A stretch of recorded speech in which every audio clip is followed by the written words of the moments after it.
The Preamble. We, the people of the United States, in order to form a more perfect union,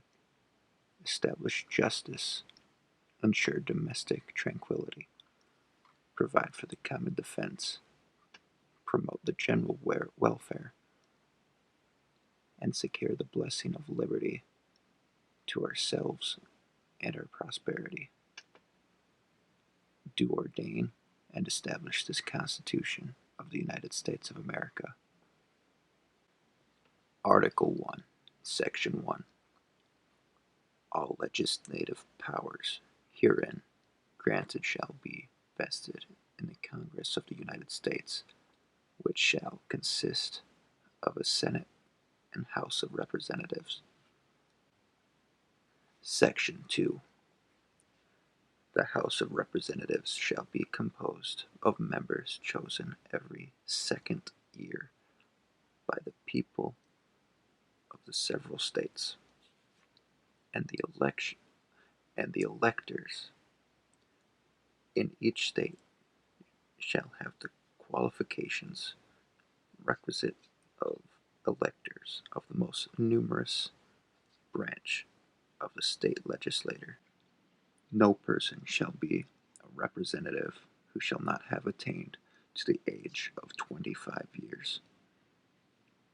and been 7 years a citizen of the United States, and who shall not, when elected, be an inhabitant of the state in which he shall be chosen.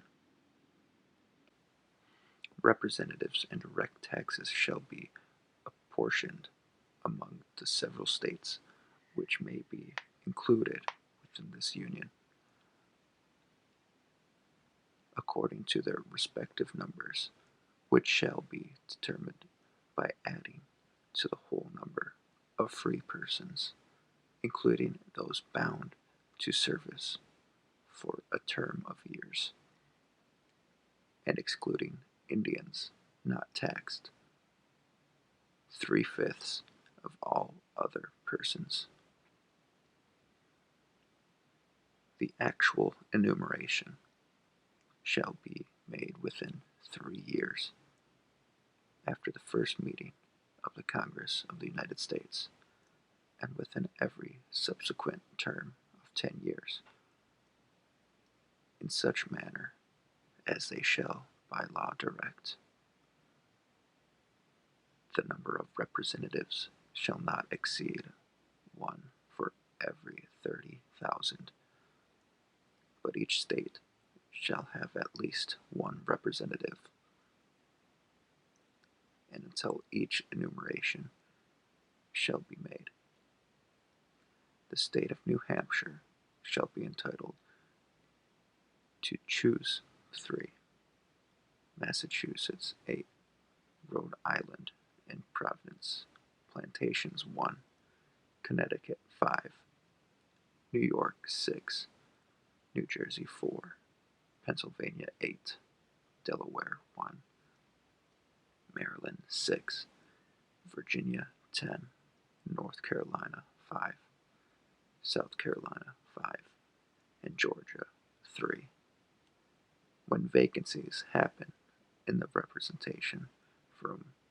any state, the executive authority thereof shall issue writs of election to fill such vacancies. The House of Representatives shall choose their Speaker and other officers, and shall have the sole power of impeachment. Section 3. The Senate of the United States shall be composed of 2 senators from each state, chosen by the legislature thereof, for 6 years, and each senator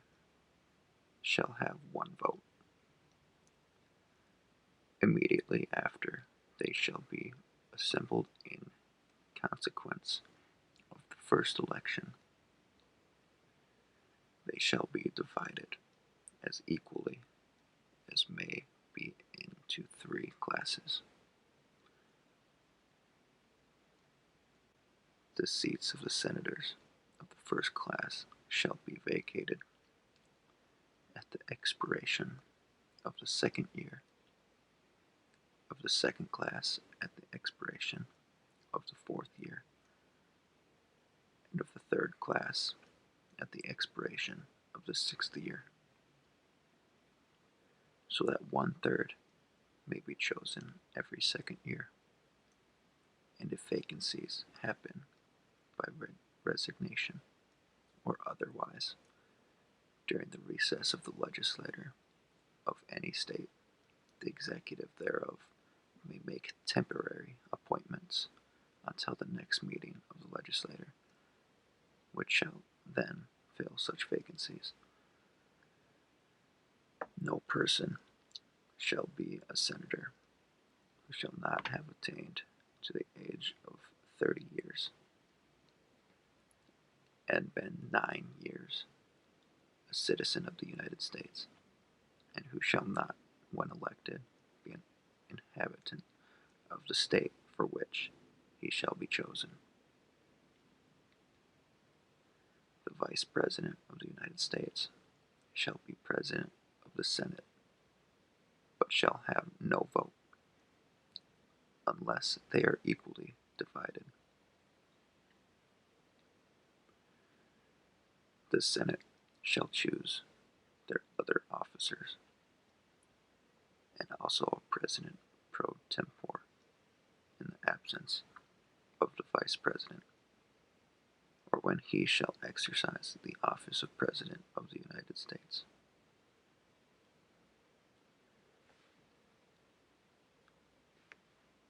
The Senate shall have the sole power to try all impeachments. When sitting for that purpose, they shall be on oath or affirmation. When the President of the United States is tried, the Chief Justice shall preside,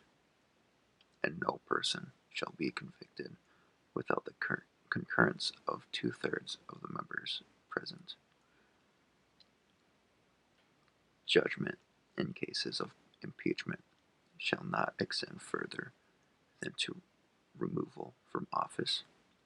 and disqualification to hold and enjoy any office of honor,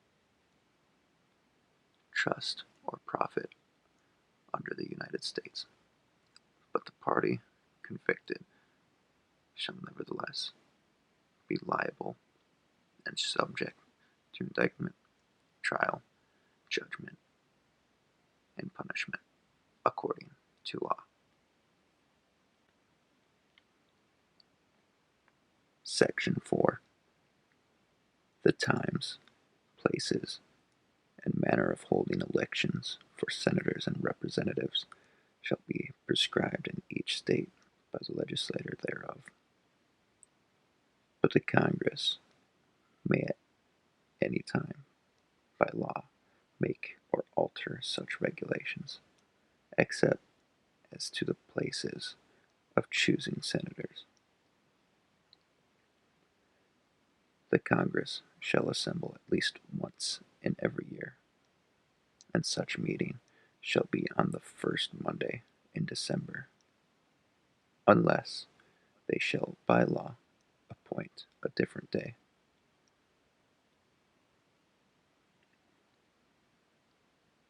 Section 5. Each house shall be the judge of the elections, returns, and qualifications of its own members,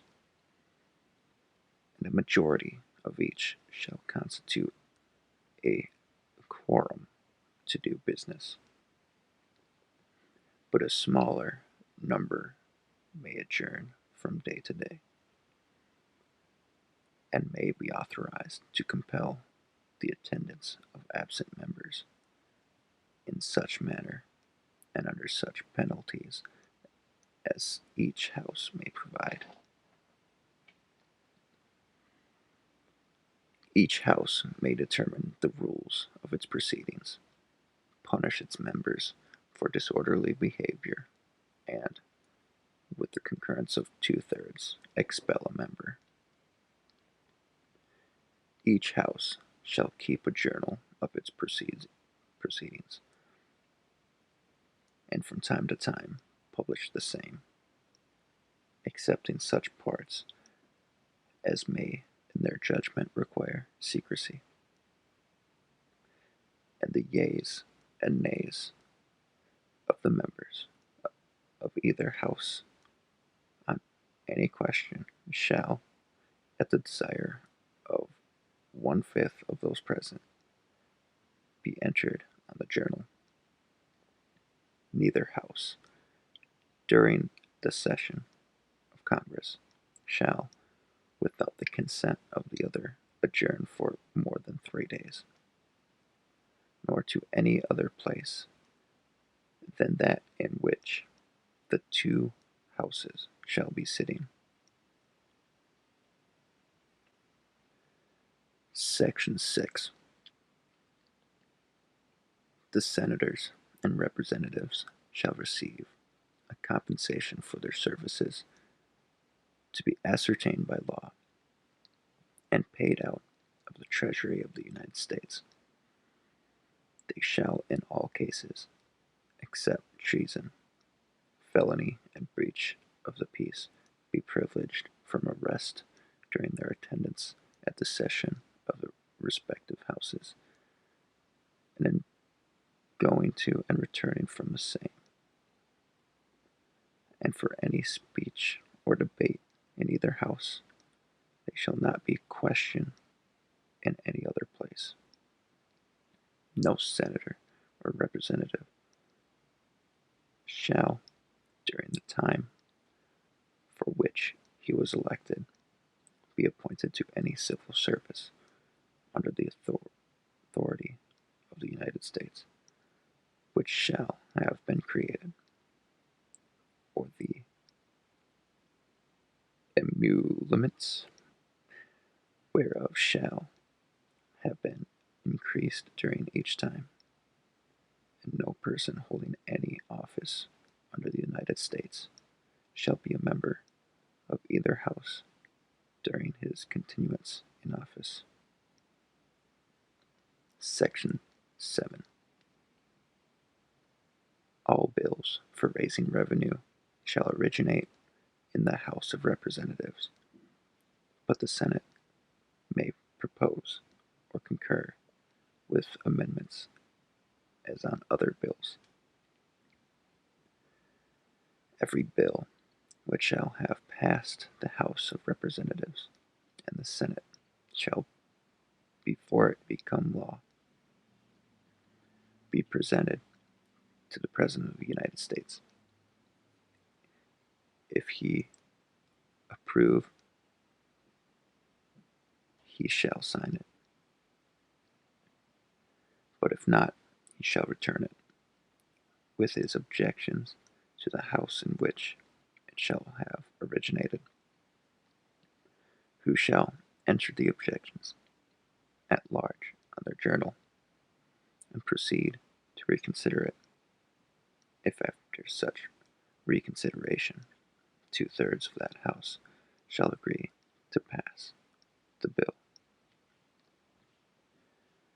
it shall be sent, together with the objections, to the other House, by which it shall likewise be reconsidered, and if approved by 2/3 of that House, it shall become a law. But in all such cases, the votes of both Houses shall be determined by yeas and nays, and the names of the persons voting for and against the bill shall be entered on the journal of each House respectively. If any bill shall not be returned by the President within 10 days, Sundays excepted, after it shall have been presented to him, the same shall be a law, in like manner as if he had signed it, unless the Congress, by their adjournment, revert its return, in which case it shall not be a law. Every order, resolution, or vote to which the concurrence of the Senate and House of Representatives may be necessary, except on a question of adjournment, shall be presented to the President of the United States, and before the same shall take effect, shall be approved by him, or being disapproved by him, shall be repassed by 2/3 of the Senate and House of Representatives, according to the rules and limitations prescribed in the case of a bill.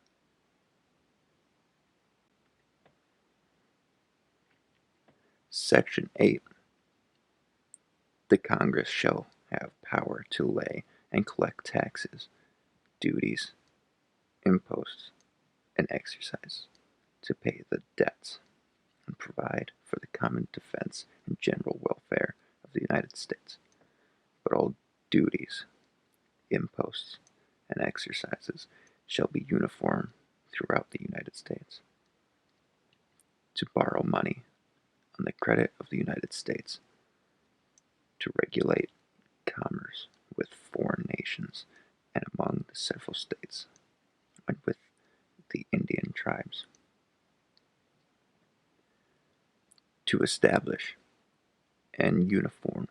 rule of naturalization and uniform laws on the subject of bankruptcies throughout the United States, to coin money, regulate the value thereof, and foreign coin, and fix the standard of weights and measures, to provide for the punishment of counterfeiting the securities and current coin of the United States, to establish post offices and post roads, to promote the progress of science and useful arts by securing of for limited times to authors and inventors the exclusive right to their respective writings and discoveries, to constitute tribunals inferior to the Supreme Court, to define and punish piracies and felonies committed on the high seas, and offenses against the laws of nations, to declare war, grant letters of marque and reprisal, and make rules concerning captures on land and water, to raise and support armies, but no appropriation of money to that use shall be for a longer term than 2 years, to provide and maintain a navy, to make rules for the government and regulation of that land and naval forces, to provide for calling forth the militia to execute the laws of the Union, suppress insurrections, and repel invasions, to provide for organizing, arming, and disciplining the militia, and for governing such part of them as may be employed in the service of the United States, reserving to the states respectively the appointment of the officers and the authority of training the militia according to the discipline prescribed by Congress, to exercise exclusive legislation in all cases whatsoever over such district not exceeding 10 miles square, as may, by secession of particular states, and the acceptance of Congress, become the seat of government of the United States, and to exercise like authority over all places purchased by the consent of the legislator of the state in which the same shall be for the erection of forts, magazines, arsenals, dockyards, and other needful buildings, and to make all laws which shall be necessary and proper for carrying into execution the foregoing powers, and all other powers vested by this Constitution in the government of the United States, or in any department or office thereof. Section 9. The migration or importation of such persons as any of the states now existing shall think proper to admit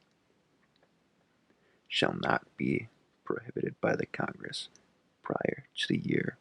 1808, but a tax or duty may be imposed on such importation, not exceeding $10 for each person.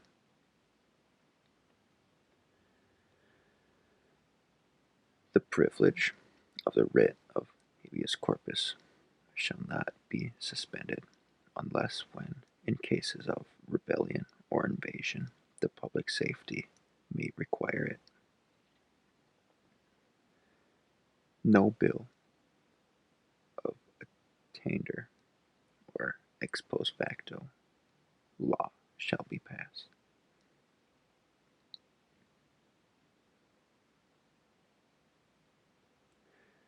No capitation or other direct tax shall be laid unless in proportion to the census or enumeration herein before directed to be taken. No tax or duty shall be laid on articles exported from any state. No presents shall be given by any regulation of commerce or revenue to the ports of one state over those of another, nor shall vessels bound to or from one state be obliged to enter, clear, or pay duties in another. No money shall be drawn from the treasury, but in consequence of appropriations made by law, and a regular statement and account of the receipts and expenditures of all public money shall be published from time to time. No title of nobility shall be granted by the United States, and no person holding any office of profit or trust under them shall, without the consent of the Congress, accept of any present,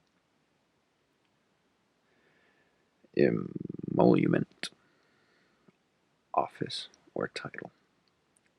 of any kind whatever from any king, prince, or foreign state.